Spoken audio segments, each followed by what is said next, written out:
for a long time, if you wanted to get a pistol that shoots this round, the 5.7 by 28 millimeter, you had to fork over north of $1,000 for an FN 5.7. Well, in today's video, we're going to take a look at two lower priced options and see how they stack up against each other. We're going to compare the Ruger 5.7 pistol to the Palmetto State Armory 5.7 Rock. That's what's coming up next here on Survival on Purpose.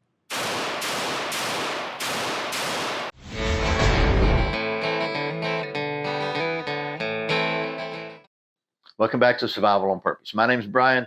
Thanks for joining me. As I said, today we're going to compare these two pistols, the Ruger 5.7 and the Palmetto State 5.7 Rock. We'll talk about what's the same, and we'll also talk about several striking differences. But first, a word from today's video sponsor, my friends at Hog Holsters. Today's video is sponsored by Hog Holsters. Hog Holsters are made in the USA in Arizona, and they are without a doubt the most comfortable concealable holster I've ever tested. You can save 10% on your order at Hog Holsters by using the coupon code Survival on Purpose, all one word. That's hogholsters.com. Thanks to Hog Holsters for sponsoring today's video. Okay, so here again are the pistols, the Ruger and the Palmetto State. Both fire the 5.7 by 28 millimeter round, which gives you an average muzzle velocity in a range of 1,700 to 25 feet per second, depending upon which ammunition you're using. If you're not familiar with that, here is the 5.7 cartridge. And here, by the way, for comparison, is a 5.56 cartridge. You can see they look very similar, but the 5.56 is obviously a lot bigger. For another comparison, here's a 9 millimeter. Obviously, the 9 millimeter is a lot shorter and fatter. High velocity is one of the potential advantages of these rounds, and the fact that they have lower recoil. Some rounds, they say, are slightly armor-piercing to defeat soft body armor. Those are supposed to be law enforcement only, but you can still kind of find them if you look on the old internet. So anyway, that being said, I thought we'd do is take you down to the old tabletop here. We'll talk about the specs of these things, and we'll talk about what's the same and what's different, and I'll go into some details. Then we'll go to the range, do a little comparison shooting, try to see as far as accuracy, if there's any advantage one over the other, and I'll give you my follow-up thoughts from the range as far as performance and ergonomics and all that good stuff. So, okay, here are the pistols side by side. We'll talk about the specs as we go. Again, they both fire the same caliber round. The Ruger has a 4.94 inch barrel. You see, it's just a plain straight barrel. The Palmetto State Armory has a 5.2 inch fluted barrel, and this model has a threaded barrel as well. The barrel steel on the Ruger, they call this alloy steel with a black nitride finish, and the barrel steel on the PSA Palmetto State is carbon steel with a QPQ finish. Both barrels have a 1-in-9 twist. Again, the Palmetto State has a threaded version. It's average of $30 more for the threaded version than the plain barrel. So you can get the same model with either threaded or plain. Again, $30 more about for the threaded. The Ruger has a plain barrel, and if you want a threaded barrel, you got to buy a $320 threaded barrel kit, which includes a new barrel and a couple other things. The slide material on the Ruger is alloy steel. The slide material on the Palmetto State is 416 stainless with either Cerakote or QPQ finish minus Cerakote. They both have lightning slide cuts. The Ruger has a nice cut on top here, and the Palmetto State has several on each quadrant here. Both manufacturers say these pistols are optics ready. For Ruger, that means they are tapped. They got two little screws here, and you can buy an optional plate for $43 for several different style optics. For the Palmetto State, it means that they are direct shield footprint ready. Just put a shield footprint optic on there and screw it down. They also include plates for RMR and doctor cut when you buy one of these. The Ruger frame is glass fill nylon, and the Palmetto State is polymer. They both have accessory rails, Picatinny rails, and the Ruger has 5 slots. The Palmetto State has 3 slots. The overall length of the Ruger from here to here is 8 5/8 inches. The overall length of the Palmetto State from the end of the barrel, of the threaded barrel, to the back of the slide is 8 3/4 inches. You'd think that the slide would be longer, but if you look at them side by side, you can see that the slide on the Ruger is actually a little longer than the slide on the Palmetto State, and you can see the orientation of the barrel goes back a little different here. The overall height without the sights on the Ruger is 5 1/4, and from here to here on the Palmetto State is also 5 1/4. The slide width on the Ruger is 1 3/16, and the slide width on the Palmetto State is 1 inch straight up. The grip width on the Ruger is 1 1/8, and you can see that's from here to here. And the grip width on the Palmetto State is about 1 3/16, so a little bit wider. It's got kind of a little swell here. The grip length on both these from here to here is 2 1/8 inches. They both have reversible magazine releases. The magazines are different capacities. The Ruger magazine is 20 plus 1, and the Palmetto State magazine is 23 plus 1. So 3 more rounds in the Palmetto State in the same size. The weight with empty mag on the Ruger is 24.5 ounces. The weight on the Palmetto State is 25 ounces. Going to the sights, the front sight on the Ruger is fiber optic, and the rear sight is adjustable for both windage and elevation. The stock sights on the Palmetto State, they call them co-witness sights. I changed these and put excess sights, RD3 2.0 suppressor height sights on here because I like me some excess sights, as you know. The action is where some of the major differences are. The Ruger has a secure action internal hammer fire. So the hammer operates in here, so it's not accessible, but it is a hammer. And the Palmetto State is a striker fire. Let's see. The Ruger has an inspection port, so you can check and see if the chamber is loaded. The Palmetto State, no chamber loaded indicator that I can find. The safeties, Ruger has a ambidextrous manual safeties and a trigger safety and a hammer block. The Palmetto State has trigger safety and an internal hammer block. The trigger weight on the Ruger is about 4.5 pounds.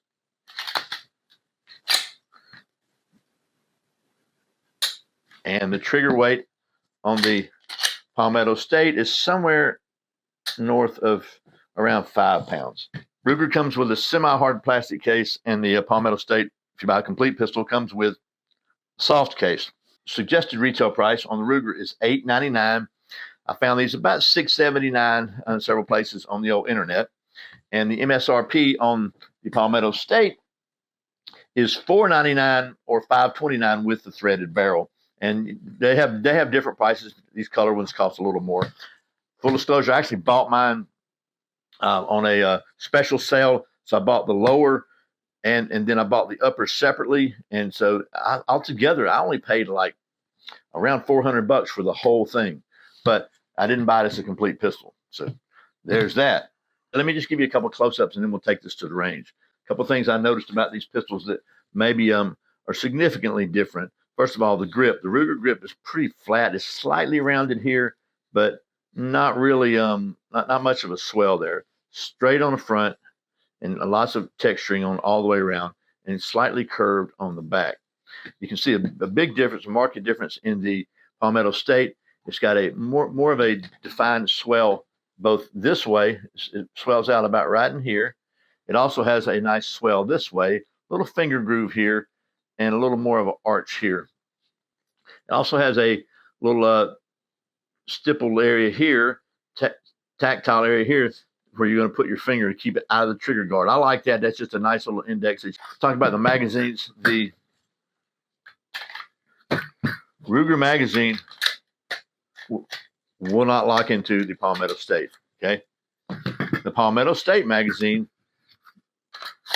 will lock into the Ruger magazine, but they don't. There's no guarantee that it will function properly. So, best bet: use the magazines that came with it. Now, let's take this thing to the range. You want to? Chuck Norris once climbed Mount Everest in 15 minutes, 14 of which he spent building a snowman at the bottom. Okay, so I took both these pistols to my local range. Big shout out to the folks at Stoddard's in Douglasville, by the way. Great folks over there.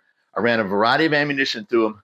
First off, as far as reliability goes, they both ran perfectly. No malfunctions, no failures to feed, no anything. Then as far as accuracy goes, I took the target to 25 feet. I braced the pistols as good as I could, and I shot as carefully as I could.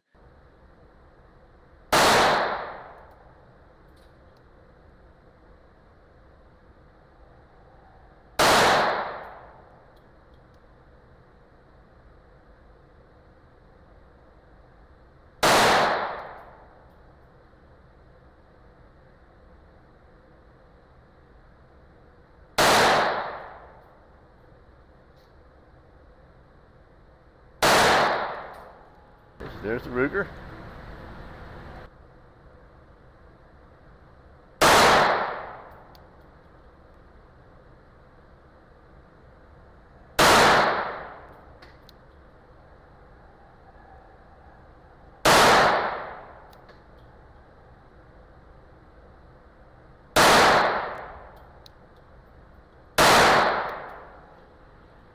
And that's the PSA at 25 feet.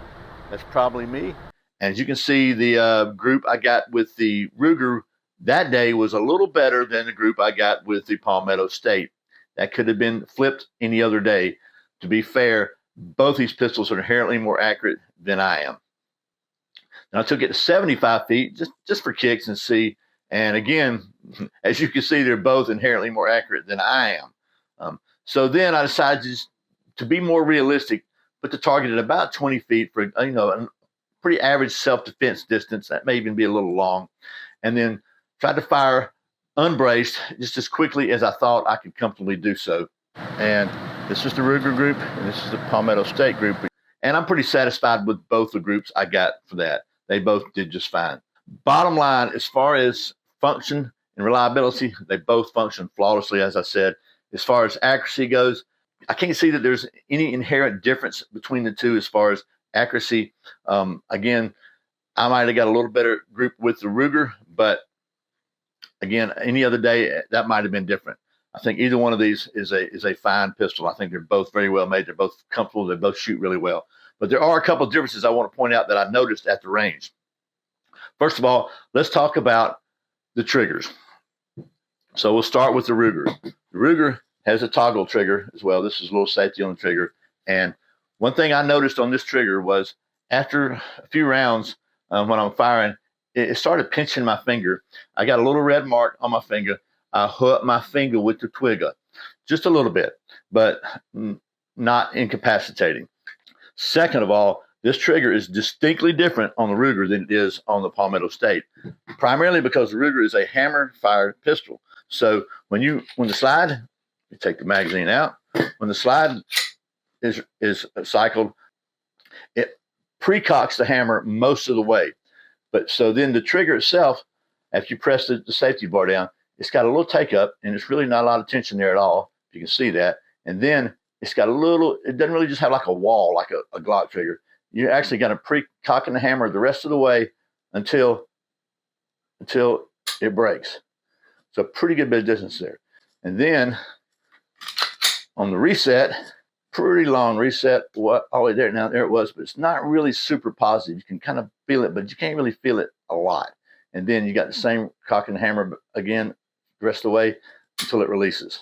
So that's different from the Palmetto State in that you got toggle there and you got a little more tension to take up on the take up, but it hits a very positive wall. When it hits that positive wall, there's no more movement until it breaks. So there's no cocking, no hammer to continue cocking. So again, just hits a little more tension until it hits a wall. But once it hits a wall, it just breaks.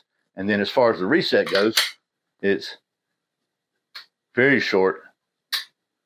So for me, even though the final break on the Palmetto State seems a little maybe heavier than the Ruger Ruger doesn't really have that final break. So to me, it's not as intuitive because I'm used to shooting a Glock. That being said, the triggers on both of these are extremely adequate. As far as comfort in shooting them, they both have different grip profiles. They're both very comfortable in my opinion. I do like that the Palmetto State has this little area up here on both sides. It's an index for your trigger finger.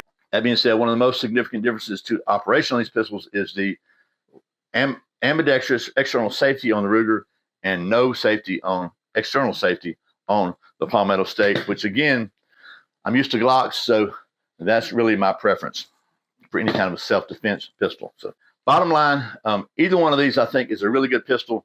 Honestly, I think the Palmetto State may be a better value because you're going to get this one somewhere in the neighborhood of $679. It's the lowest I could find this for online. And this with the threaded barrel, you can get for $529. So $150 lower, and you get a threaded barrel and 3 more rounds. Not there's anything wrong with Ruger, but as far as if you're looking for value and the best bang for the buck, literally, then the 5.7 Rock is going to be really hard to beat. So if you've been looking at either one of these pistols, I hope this video has been helpful. Thanks for sticking with me if you're still here. I know it's been a little bit longer video, but I really appreciate you watching Survival on Purpose. Remember, survival's not an accident, so be prepared, and I'll see you next time.